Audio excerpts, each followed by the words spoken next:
మనం కష్టం చేసుకొని మన పిల్లలు మనము ఎండనక వాననక మనం కష్టం చేసుకొని మనం తెచ్చుకొని తిన్నా కూడా ఎదుటోళ్ళు వారవలేరు. అందులో ఎవరో కూడా కాదు, మన రిలేటివ్స్‌లో మనకు బాగా తెలిసిన వాళ్ళే ఉంటారనమాట.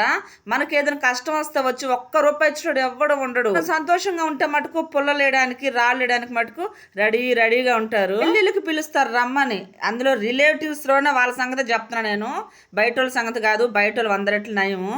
పెళ్ళిళ్ళకి రమ్మని పిలుస్తారు కదా, మనం ఏందో వాళ్ళ కూరల కోసం పోయినట్టు, వాళ్ళ చికెన్ మటన్ కోసం పోయినట్టు మన మొహాలు చూసి వేస్తుంటారు అనమాట. అక్కడ మనం చదివింపు పెట్టినంత దినం ఆడ మనం, కానీ మన మొహాలు చూసి వేస్తుంటారు. అందరిని అంటం లేదు, మళ్ళీ ఫీల్ అవుతారేమో. కొంతమంది ఉంటారు, మన వాళ్ళల్లోనే కొంతమంది ఉంటారులేండి, వాళ్ళకి తగులుతుంటాయి ఇట్లాంటివి. మనం అడగపోయినా సరే వాళ్ళ డాబు దర్పాలు గొప్పలు అవన్నీ చెప్తే మనం వింటా వాళ్ళని పొగుడుతూ ఉండాలన్నమాట. అందుకే బయట వాళ్ళ పెళ్ళికన్నా పోతాను, కానీ రిలేటివ్స్ పెళ్ళికి మటుకు అస్సలకు పోను నేను.